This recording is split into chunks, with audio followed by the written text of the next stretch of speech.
Hola a todas, a todos. Bueno, soy Elena Lubián. Juntos trabajamos la unidad 1 de teóricos de banda noche y hoy vamos a trabajar juntos la unidad número 5, también de teóricos por supuesto, cuyo tema principal es lo que se conoce como primera ordenación o primer ordenamiento metapsicológico y cuyo tema principal gira en torno a la construcción del aparato psíquico y sus características. Antes de comenzar específicamente con el tema que vamos a trabajar hoy y la próxima clase, les quiero aclarar que la unidad 3 de teóricos, que gira en torno a las neuropsicosis de defensa y fundamentalmente el concepto de defensa, así como la unidad 4, cuyo tema es el despliegue del inconsciente y sus formaciones, ustedes han ido abordando estos temas en tanto en los espacios de práctico como algunas de estas cuestiones también en el espacio de seminarios. Por eso es que les aclaro que pasamos a trabajar ahora en la clase teórica la unidad número 5. La bibliografía para esta unidad es la introducción y el punto B, titulado La regresión, del capítulo 7 de la interpretación de los sueños, y algunas páginas de la carta 52 que están indicadas en el programa. Voy a seguir para el desarrollo de la clase el mismo orden de puntuación que está propuesto en la guía de lectura correspondiente a este módulo. Les voy a contar primero algo así como el mapa conceptual o la ruta de hacia dónde nos conduce las cuestiones que vamos a trabajar hoy y en dónde nos vamos a detener particularmente nosotros, en qué lugar de ese mapa, de esa ruta nos vamos a detener nosotros. Los conceptos y nociones que surgen a partir de esto que se conoce como la primera ordenación metapsicológica y que atañe a la construcción del aparato psíquico, los conceptos que surgen a partir de aquí son nodales, porque van a dar lugar a el andamiaje teórico y clínico en el que se sostiene específicamente la teoría psicoanalítica y su práctica. Es a partir de estas teorizaciones que vamos a comenzar a ver hoy que Freud planteará al inconsciente como una instancia constituyente de lo psíquico. Una instancia que se va a caracterizar por una legalidad propia, por una legalidad particular, que es diferente a la legalidad que comanda a los procesos conscientes. Por otra parte, va a ubicar también el lugar central que ocupa el deseo como motor de los procesos psíquicos y también va a caracterizar lo que él llama la naturaleza psíquica del desear. Y al caracterizar a la naturaleza psíquica del desear, van a ver ustedes que posteriormente va a poder enunciar al principio del placer como el principio que rige al funcionamiento del aparato. Cuando él pueda formular este principio, van a ver entonces que esto implicará el abandono de un principio que ustedes ya conocen, que es el principio de constancia. Es decir, a partir de la formulación del principio del placer, Freud va a abandonar el supuesto teórico desde el cual leía a los procesos anímicos. Todo esto, a su vez, va a conducir a diferenciar dos tipos de procesos. El proceso primario, que es propio del sistema inconsciente, y el proceso secundario, que es propio del sistema consciente-preconsciente. Esto ustedes lo van a ver posteriormente, sobre todo en la unidad 6, pero me parecía importante remarcar que los conceptos y nociones que vamos a trabajar nosotros en estas dos clases, que atañen a la construcción del aparato psíquico y al modo en que característico de su funcionamiento y a las características de cada una de las instancias que lo componen, son desarrollos centrales respecto de el andamiaje teórico de la teoría psicoanalítica. Es a partir de este momento, en 1900, que Freud emprende la tarea de producir un ordenamiento que le permita dar cuenta del modo de funcionamiento del aparato psíquico, para explicar no solo la producción de los síntomas neuróticos, sino también de otros fenómenos que, como ustedes vieron, habían sido dejados de lado como objetos de estudio de la ciencia. Me refiero al sueño, a los olvidos, a los actos fallidos. Es la puesta en serie de estos fenómenos lo que permite observar, según la perspectiva freudiana, que los mismos comparten ciertas características.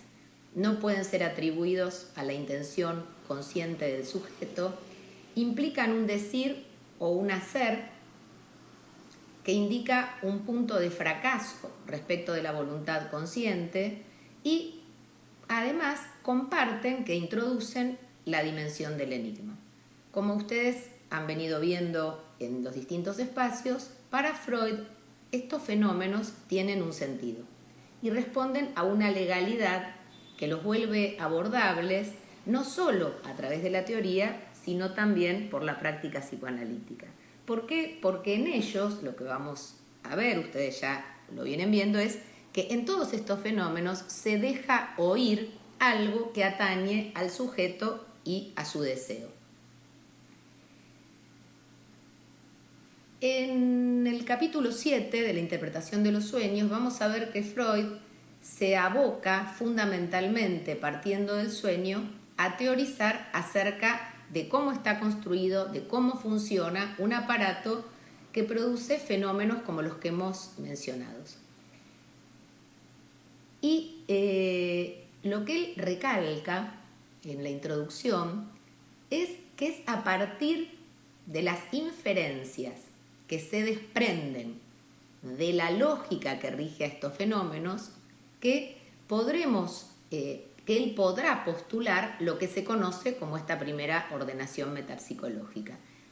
Esto implica, van a ver, el punto de inicio para el pasaje de una concepción descriptiva del inconsciente, entendida en principio como una representación que quedó por fuera de la trama de las asociaciones conscientes, es decir, una representación que no está presente en la conciencia, el pasaje de esa concepción descriptiva a una concepción sistemática. Porque a partir de ahora ya no se tratará solo de plantear la existencia de representaciones que, a pesar de no ser conscientes, pertenecen a lo anímico, sino de situar la existencia de un sistema, el inconsciente, que en la teoría freudiana se va a constituir en el núcleo del psiquismo.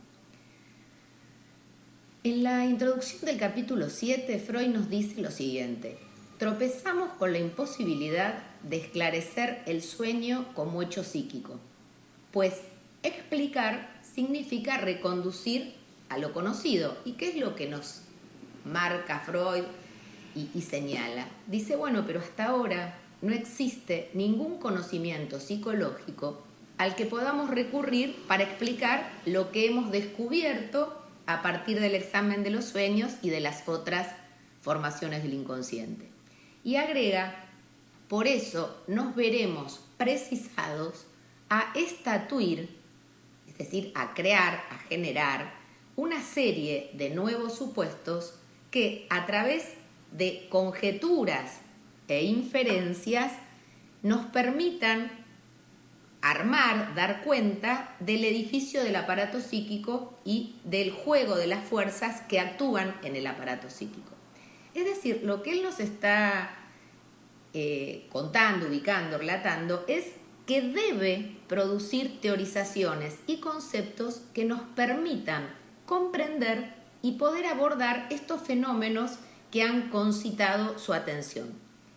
Fenómenos que, decíamos, al no poder ser puestos a cuenta de la conciencia, fueron dejados de lado por la psicología de su época. ¿Por qué? Porque la psicología de su época homologaba la conciencia a lo psíquico. Esta observación de Freud acerca del valor que tienen las inferencias en la construcción de un nuevo campo de conocimiento Es muy importante porque detrás de esta observación hay en juego una posición epistemológica y metodológica acerca de cómo se construyen nuevos conocimientos. Hace una aclaración muy importante.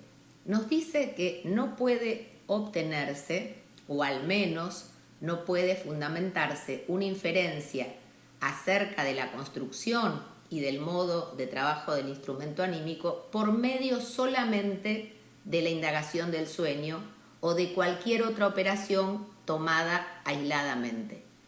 Dice que para que podamos construir una inferencia sólida debemos conjugar el estudio comparativo de toda una serie de operaciones psíquicas que arroje elementos que tienen una constancia necesaria, es decir,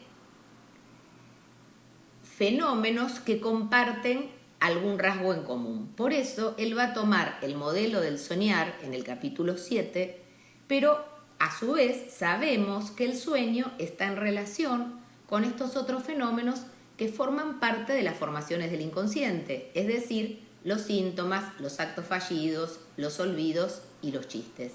Y que estos fenómenos comparten elementos y rasgos en común. Vamos a ver que este capítulo, además de la caracterización acerca de las instancias que constituyen al aparato anímico, a la que prontamente nos vamos a dedicar a recorrer con detenimiento, decía que en este capítulo hay además en juego una concepción sobre la memoria. Quiero contarles que vamos a encontrar antecedentes de estos recorridos en el otro texto que vamos a abordar en esta unidad y que es la carta 52, a la que nos vamos a dedicar más detenidamente en la segunda clase, pero quería anticiparles que allí Freud plantea que la memoria no preexiste de manera simple. Dice que la memoria supone un registro múltiple porque está registrada en diversas variedades de signos. Y ya en esa carta nos dice que el material psíquico se generó por una estratificación sucesiva y que de tiempo en tiempo ese material persistente de huellas némicas que conforman a la memoria experimenta reordenamientos y retranscripciones según nuevos nexos. Ustedes ya, aunque ustedes no leyeron este texto, ustedes ya vieron algunas de estas cuestiones desde otra perspectiva.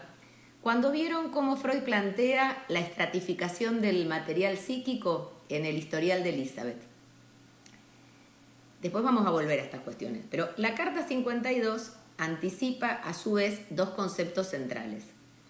La represión, un anticipo de la represión, definida en este texto como una traducción denegada a fin de evitar el displacer que esa traducción produciría, y también otra noción muy importante que es la noción de defensa patológica, que ustedes también ya vieron algo de esto en los prácticos, desplegada frente a sucesos sexuales acaecidos anteriormente, pero que desprenden, sin embargo, un displacer actual mayor al que comportaron en su momento. ¿Por qué estoy marcando ahora la relación entre ambos textos, entre la carta 52 y el capítulo 7? Porque en ambos, vamos a ver, se aborda la función de la memoria y su relación con los distintos estratos o las distintas instancias del aparato psíquico. Me parecía muy importante señalar, antes de ir estrictamente a los conceptos que tenemos que trabajar hoy, me parecía muy importante marcar que mientras que en la carta 52 el referente principal son los síntomas, incluso el ataque histérico, en el capítulo 7 el referente principal lo constituye el sueño. Y lo que quiero contarles es que vamos a ver que a partir del examen del sueño, él va a avanzar en la construcción del aparato, retomando algunas de las cuestiones que ya están en la carta 52, y luego va a volver al terreno de los síntomas psiconeuróticos, contando ahora con nuevos soportes conceptuales. Bueno, vamos ahora a a comenzar a trabajar el recorrido que realiza Freud en el punto B, la regresión, y que decíamos va a llevar a la construcción del aparato anímico y a sus características. Estas son clases en las cuales, a diferencia de otras clases, en estas clases yo suelo seguir bastante al pie de la letra el desarrollo de este capítulo, porque es muy claro y tiene una secuencia que a mi modo de ver es muy clara y permite la comprensión. En este punto Freud parte de retomar las características del sueño. Ustedes ya vieron algunas de esas características en la clase con Mónica, en el seminario. Yo voy a resaltar algunas de las cuestiones que aquí aparecen y que tienen que ver con que Freud va a plantear, va a subrayar que el sueño es un acto psíquico y que la fuerza impulsora del sueño, es decir, que lo que crea al sueño, es en todos los casos un deseo por cumplir. Además plantea que aun cuando sea irreconocible como deseo. Esto tiene que ver con lo que ustedes vieron en seminarios en relación a la diferencia entre el contenido manifiesto del sueño y el contenido latente. Y Freud ubica que esta diferencia se debe a la influencia de la censura psíquica que también participó en su formación. Freud insiste en que debemos encontrar qué lugar tiene el sueño en la vida anímica y vuelve a subrayar su tesis, a la cual enuncia ahora, volviendo a hacer relación a este sueño, haciendo relación, con este sueño que ustedes trabajaron en seminarios, que es lo que se conoce como el sueño de padre, no ves que estoy ardiendo. Él plantea respecto a este sueño es que es por un cumplimiento de deseo que el proceso de pensamiento del soñante, del durmiente, se mudó en un sueño.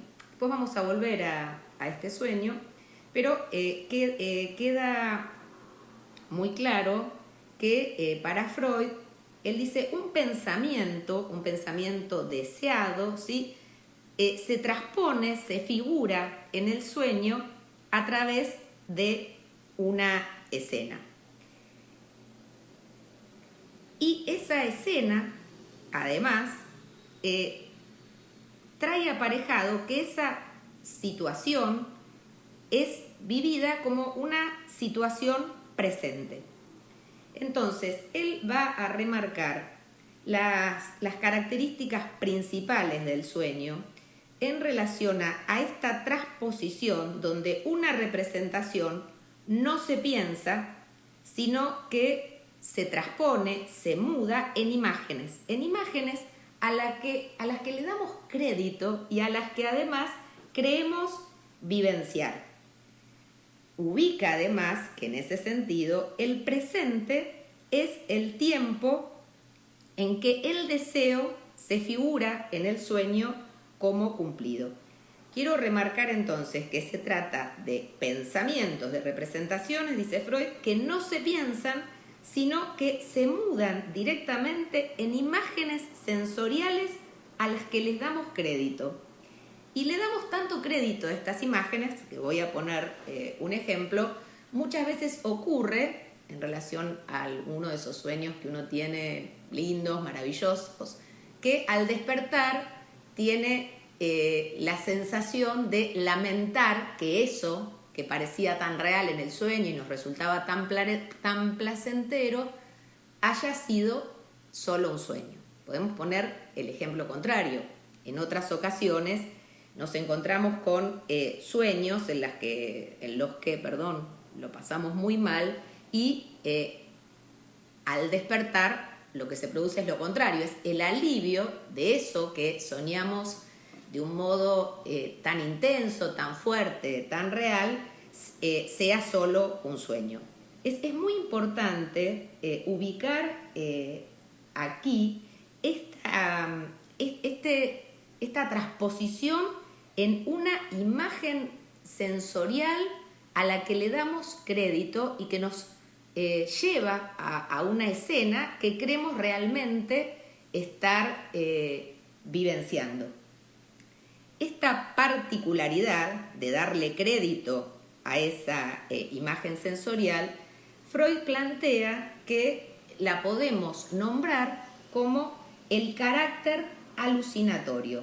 Este carácter particular que está presente en el sueño y que también encontramos a veces en otros fenómenos que son índice, por ejemplo, de algunos trastornos en relación a otras afecciones psíquicas en las que, por ejemplo, la psicosis, donde, por ejemplo, podemos encontrar alucinaciones, pero no en el sueño, sino durante la vida de vigilia.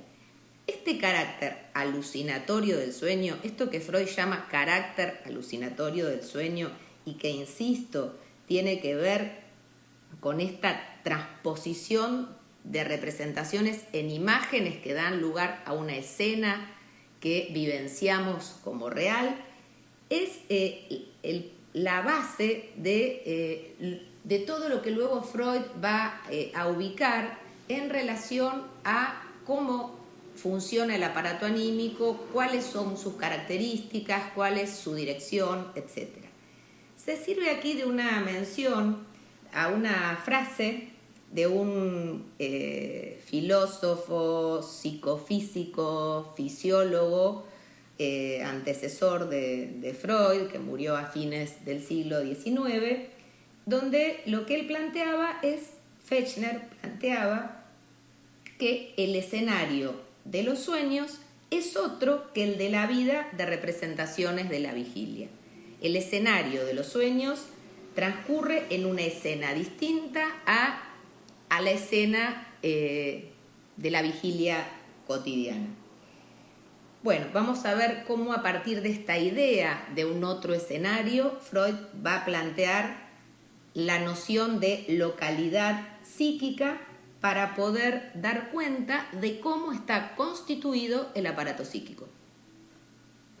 Lo primero que nos va a aclarar respecto del término localidad psíquica es que debemos tener cuidado, dice, en no caer en la tentación de creer a esta localidad psíquica o de pensar a esta localidad psíquica como una localidad que pueda ser situable anatómicamente. Remarca que nos vamos a mantener en el terreno de lo psicológico y que vamos a imaginarnos al instrumento, al aparato psíquico como instrumento del cual se valen las operaciones del alma, dice, nos propone esta similitud, como si fuera un microscopio compuesto o un aparato fotográfico o alguno de estos instrumentos propios del campo de la óptica, porque esto nos va a proveer de una analogía que tiene el propósito de ser un apoyo para hacernos comprensibles la complejidad de estas operaciones psíquicas que estamos estudiando y estamos tratando de explicar y fundamentar su funcionamiento. Vamos a ver que la analogía es una operación que tiene un valor muy importante dentro del campo de la producción de nuevos conocimientos. ¿En qué consiste la analogía? En que se parte de ciertos conceptos o ejemplos abordados y explicados por otras disciplinas para apoyarse en estos conceptos o ejemplos, apoyarse en ellos para apuntar a la construcción de nuevos conocimientos. ¿Por qué se apoya en esos ejemplos o conceptos de otras disciplinas? Se apoya en ellos cuando encuentra cierta semejanza. Ojo, no igualdad, sino cierta semejanza en algunos aspectos que van a servir luego como puentes para conceptualizar rasgos específicos de este campo nuevo de conocimientos. En este caso, entonces, la primera analogía que Freud usa proviene de la óptica. Luego vamos a ver muy prontamente que usa otra analogía proveniente, van a ver después, del campo de la biología, de la fisiología. ¿Por qué propone en este caso a estos instrumentos, el microscopio o la cámara fotográfica? Porque lo que él va a plantear, que tanto en el microscopio, la cámara fotográfica o el telescopio, hay en ellas localizaciones ideales, es decir, zonas que cumplen un lugar fundamental en la producción de la imagen, pero que son estadios previos a la imagen. O sea, hay zonas de estos aparatos que, insisto, tienen un valor central en la producción de una imagen, pero no podemos aprender en esas zonas a la imagen. Por eso las llama localizaciones ideales, porque ahí no podemos aprender aún la imagen. Y plantea que se trata solo de alguna similitud con esto que estamos intentando explicar, que tiene que ver con la producción de imágenes que están en relación a ciertas localizaciones, pero que no son del orden de lo anatómico.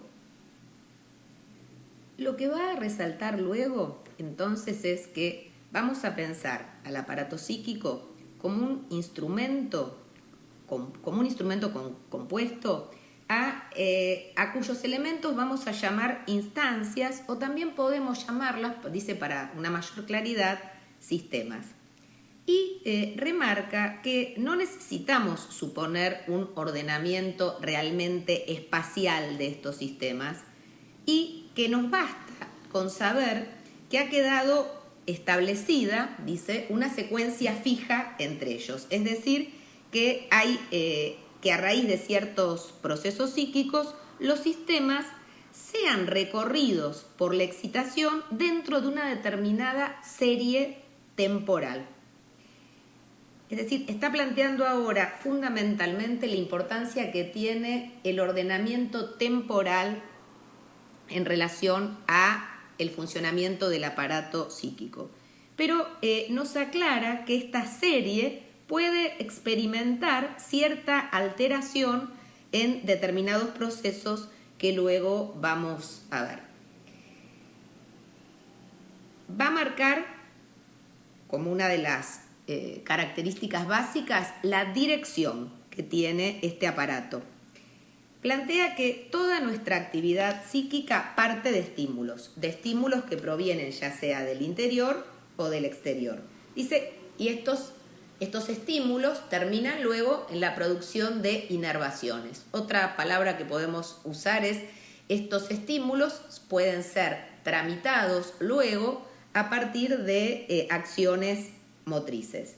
Por eso va a plantear que debemos pensar en que este aparato tiene un extremo sensorial en el que se encuentra una instancia, un sistema que es la que recibe las percepciones.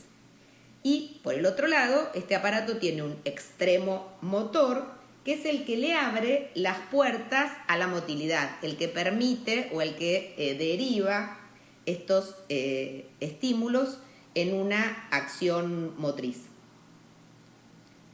El proceso psíquico, dice Freud, transcurre en general desde el extremo de la percepción hacia el extremo de la motilidad. Y ahí nos propone una figura para graficar esto que nos está explicando, que es la figura 1, que se corresponde con el primero de los esquemas que van a encontrar ustedes en el punto B de la regresión, en la página 531.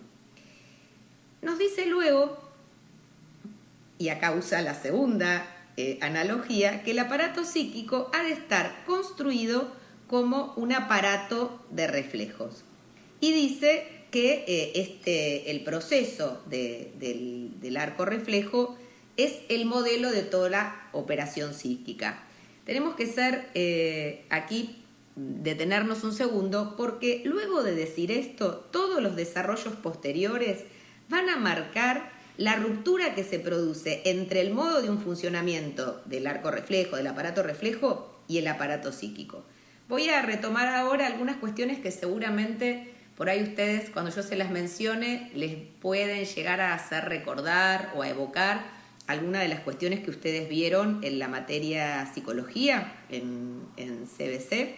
Ahora les voy a comentar algunas de estas cuestiones antes de avanzar con el texto. Una de las primeras preguntas que se abordan al momento de pensar el objeto de la psicología y, por supuesto, a los procesos que se producen dentro de los seres humanos, dentro del psiquismo de los seres humanos, una cuestión importante es la pregunta por cuál es la particularidad de los seres humanos. Y ahí ustedes han recorrido a distintos autores provenientes del campo de la antropología, provenientes también del campo de la filosofía, aparte, por supuesto, también del psicoanálisis, para tratar de ubicar la particularidad de la especie humana. Hay un autor que se llama Cassirer, que en un texto sobre antropología filosófica sigue los recorridos de un biólogo que se llama von Uexküll, que es un biólogo que después también otro autor muy importante como Lacan, dentro del psicoanálisis, lo retoma, y lo que plantea Cassirer es que Uexküll nos subraya que la realidad no es una cosa única ni homogénea, que hay hay una diversidad enorme de organismos y que cada organismo vive en un, vamos a decir así, universo particular.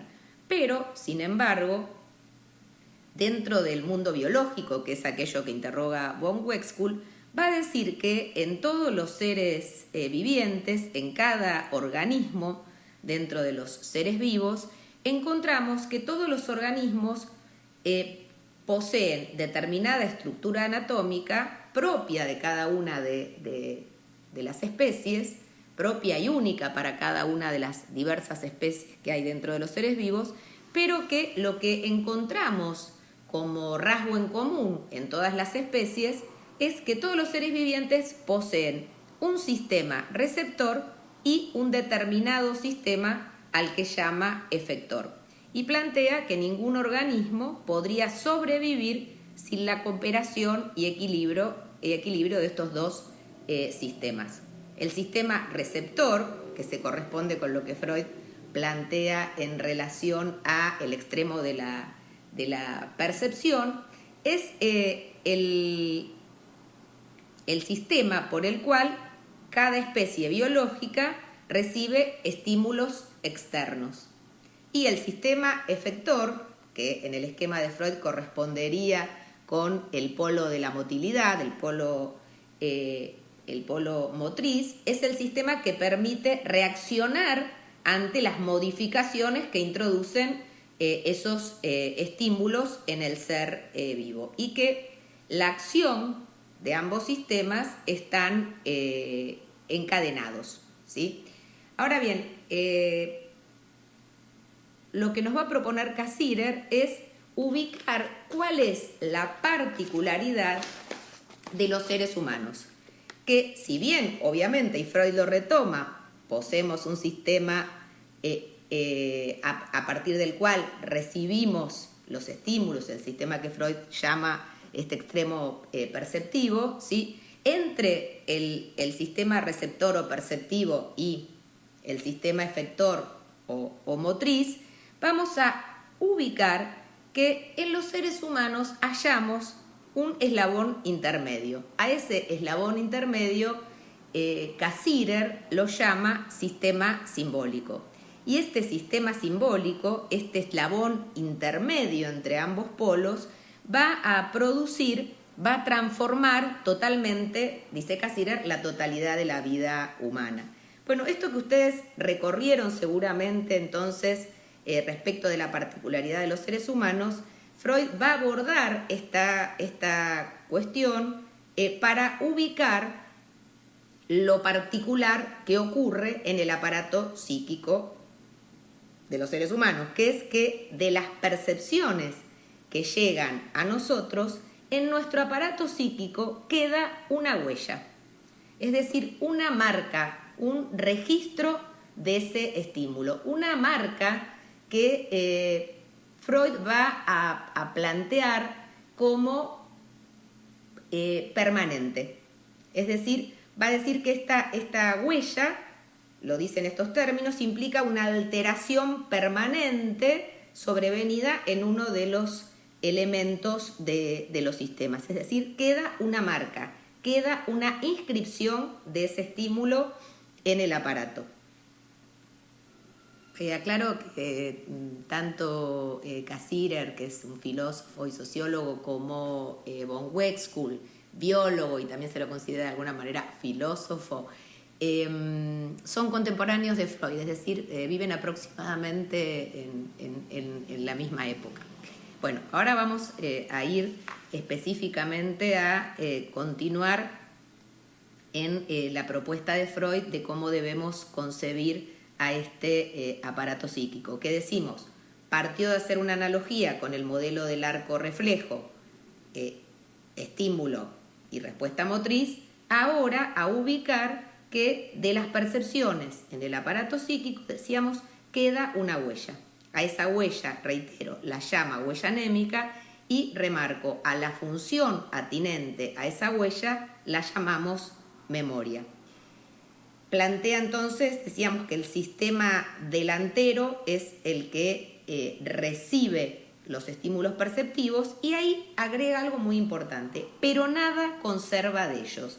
Ese sistema que recibe los estímulos perceptivos carece de memoria y plantea que detrás de este sistema hay un segundo sistema que transpone la excitación que generó ese estímulo momentáneo, genera una excitación, una impresión, y de esa impresión, de esa excitación, queda una huella permanente, es decir, transpone a esa excitación en una marca, en una inscripción que deja una huella permanente.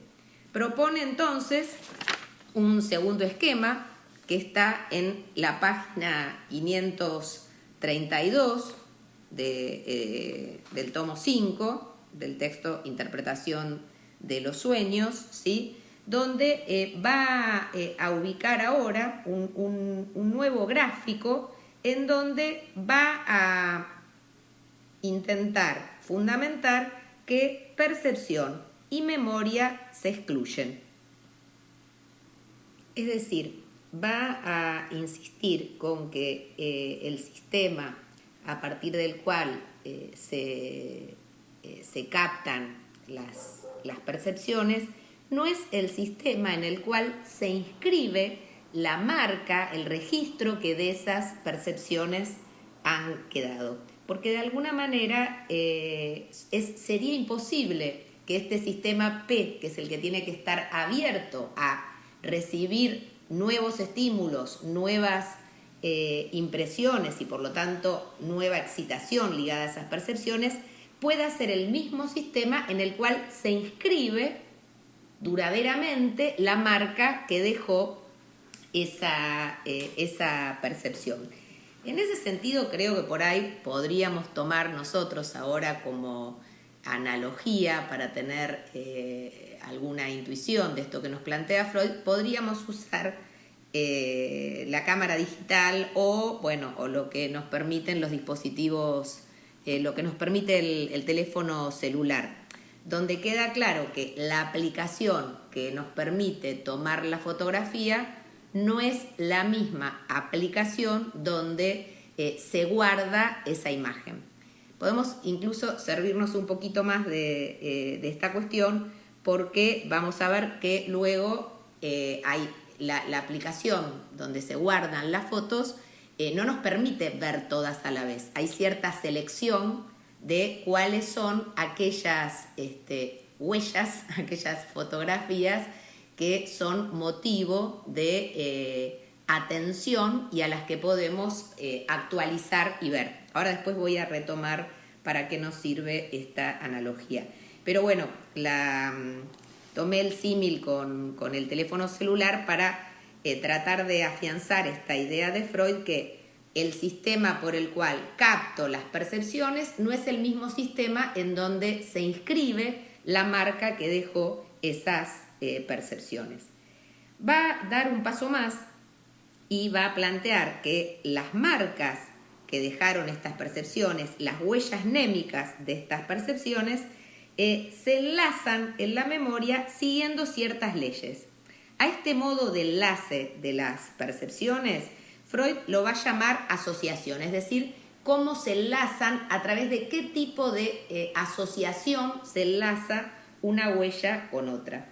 Y va a diferenciar 3 tipos de asociaciones, que son también las que trabaja en la Carta 52, utilizando otras nociones, pero que tienen cierta solidaridad, estos conceptos, con los de la Carta 52, donde va a diferenciar asociaciones por simultaneidad de asociaciones por semejanza y también agrega, en otros casos, las asociaciones por enlaces causales o conceptuales. Dice, son 3 tipos de asociación que permite que se agrupen, se enlacen las huellas némicas que se inscribieron en nuestra memoria como registro de esas percepciones. Voy a tratar de explicar ahora cada una de este tipo de asociaciones. La asociación por simultaneidad remite a que la huella que deja una vivencia que tiene lugar al mismo tiempo que otra vivencia que deja otra huella suele producir una asociación entre ambas huellas. Un ejemplo muy importante respecto de este modo de asociación es el que ustedes van a ver cuando comiencen a trabajar la unidad 6, donde adelanto, van a trabajar una noción, un concepto muy importante que es la experiencia de la vivencia de satisfacción, donde Freud empieza a interrogar la naturaleza psíquica del desear y va a plantear, en relación a esta primera vivencia, pone un ejemplo que es lo que ocurre cuando el niño, frente a una necesidad interior, como por ejemplo el hambre, llora o patalea intentando tramitar ese malestar, pero obviamente no lo consigue, ¿sí? Y plantea que sobreviene un cambio cuando por algún camino se hace esa experiencia de la vivencia de satisfacción que ocurre cuando se logra cancelar ese estímulo interno que está generando la perturbación, la molestia. Plantea que un componente esencial de esa vivencia es cuando aparece cierta percepción, en este caso el alimento, que deja una huella. Este alimento aportado por ese otro esencial para la vida humana deja una huella. Y esa huella, dice Freud, que dejó en la memoria la excitación producida por la necesidad, va a quedar asociada a la huella que dejó, en este caso, la aparición de la nutrición. Y a partir de ahí se establece una simultaneidad entre estas dos huellas. Se los adelanto, lo van a ver luego cuando trabajen la unidad número 6, pero es muy importante porque se trata entonces de huellas que dejan dos vivencias que ocurren al mismo tiempo o inmediatamente una después de la otra, y este es uno de los modos de asociación, de enlace de las huellas en la memoria. Respecto de la asociación por semejanza, pensé que por ahí podríamos tomar como ejemplo, por un lado, lo que ocurre en el historial de Elizabeth, cuando a partir de esta representación que insiste en el relato, que es el stegen, ella, que remite a estar de pie, ¿sí?, empieza a desplegar una serie de recuerdos en relación a situaciones donde lo que hay en común es el dolor de las piernas, pero en relación a distintas situaciones referidas a todo ese momento de su vida a partir del cual empezó a experimentar esos dolores de pierna. Entonces quedan agrupadas una serie de recuerdos en relación a un mismo elemento, en este caso el dolor de piernas. También tenemos que tener en cuenta respecto de las asociaciones por semejanza, algo que vamos a retomar en otro momento, que es por semejanza en relación a la homofonía o al material fónico. El ejemplo, es el que ustedes vieron en el caso de olvidos de nombres propios, donde ciertas representaciones quedan asociadas por su semejanza, por su similitud fonemática.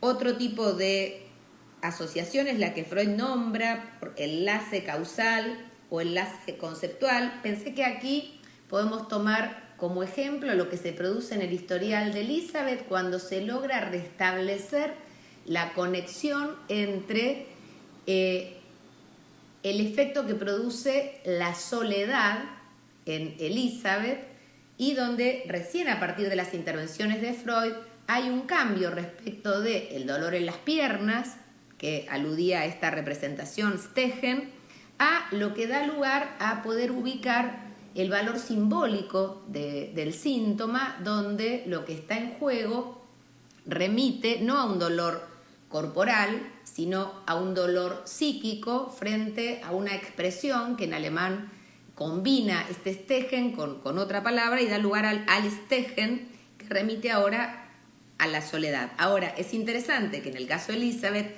este enlace entre el dolor psíquico ante la soledad quedó perdido efecto de la represión y se traspuso directamente en un síntoma conversivo. Bueno, esto lo vamos a retomar, son distintos tipos de asociaciones, es un tema complejo que luego iremos desplegando a lo largo del programa. Por hoy yo iría concluyendo, pero por un lado les anticiparía que Freud va a prestarle luego atención a las huellas némicas de nuestras primeras impresiones, que son las que él va a considerar que conforman nuestro carácter, inciden en lo que llamamos nuestro carácter. Son huellas némicas que produjeron un efecto muy importante y que casi nunca devienen conscientes. Es decir, les va a plantear que estas huellas némicas de esos recuerdos, de estas impresiones de la primera infancia, que inciden tanto en nuestro carácter, dice, son en sí mismas inconscientes. Y va a plantear luego algunas cuestiones muy importantes respecto a el hecho de que los recuerdos, aun cuando los logramos evocar, casi nunca logran mostrar la cualidad sensorial, la textura sensorial que tuvieron en su momento, sino que más bien es una ínfima cualidad en tal caso en comparación a lo que fue la percepción. Por eso a veces logramos, en el caso de situaciones que nos han resultado amenas, amables, placenteras en nuestra vida, las evocamos y hay una distancia enorme entre ese recuerdo y el vivir eso. Esto es importante porque luego vamos a ver cierta particularidad que permite diferenciar a los recuerdos de los sueños y esto nos va a permitir avanzar en los conceptos que Freud sigue abordando en este texto.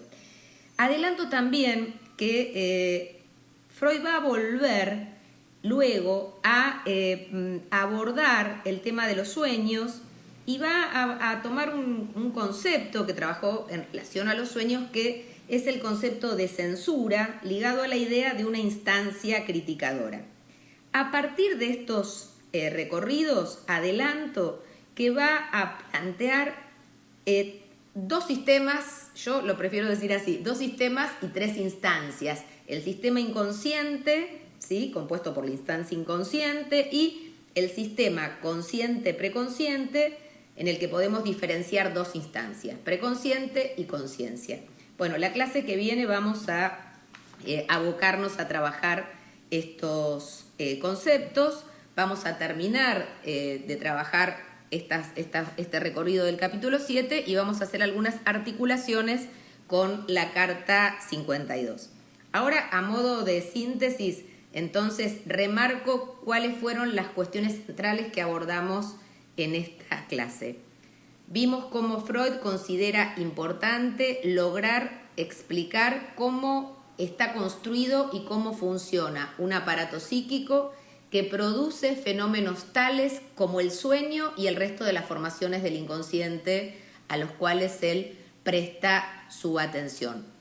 Vimos además que va a focalizar en el capítulo 7 sobre todo su mirada en las características de los sueños y va a plantear que en los sueños tenemos este rasgo particular de una transposición de las representaciones en imágenes, que luego vamos a ver, ya vieron ustedes, deben ser interpretadas jeroglífica, al modo de un jeroglífico, pero a esta altura lo que nos interesaba remarcar es que esta transposición en imágenes del pensamiento también participa de la producción de una escena, ¿sí?, de una vivencia a la cual que transcurre en el sueño en tiempo presente y a la cual se le da crédito por su intensidad sensorial. A partir de esta característica de los sueños, Freud va a plantear que el escenario de los sueños es otro que el escenario de la vigilia. A partir de esta afirmación, va ahora sí directamente a intentar plantear cómo está construido el aparato psíquico. Y allí vimos que toma una analogía en relación a instrumentos ópticos como la cámara fotográfica o el microscopio o el telescopio, y va a plantear que en rigor estas instancias que constituyen al aparato psíquico son localidades psíquicas, es decir, quiere remarcar que no tienen una localización anatómica. Luego de ubicar estas cuestiones, va a servirse para luego dejarlo de lado del modelo del arco reflejo y plantear dos polos en la constitución del aparato que siguen además un aparato que sigue una determinada dirección temporal y que va del polo perceptivo al polo motor. Luego ubicará la función esencial que cumple la memoria, ubicándola como las huellas que se inscriben, podríamos decir a esta altura que se escriben, ¿sí?, de la impresión que han dejado estas percepciones. Va a plantear luego la exclusión que hay entre la función de la memoria y la función de la percepción, y va luego a plantear cómo se asocian las huellas némicas respecto de la función de la memoria para finalmente ubicar cómo va a nombrar a los sistemas que conforman al aparato psíquico. O sea, que es con esto que terminamos respecto del sistema inconsciente y el sistema consciente-preconsciente, que retomaremos en la próxima clase. Bueno, espero que estén bien, espero que la exposición haya logrado ser clara. Es de alguna manera muy atípico, raro, este modo de dictado de las clases y de acercamiento hacia ustedes. Bueno, reitero, espero que estén bien y que ojalá estas herramientas que vamos incorporando a nuestra aula virtual les sirvan para acercarse e incorporar los contenidos de nuestra materia. Bueno, nos escuchamos la próxima semana.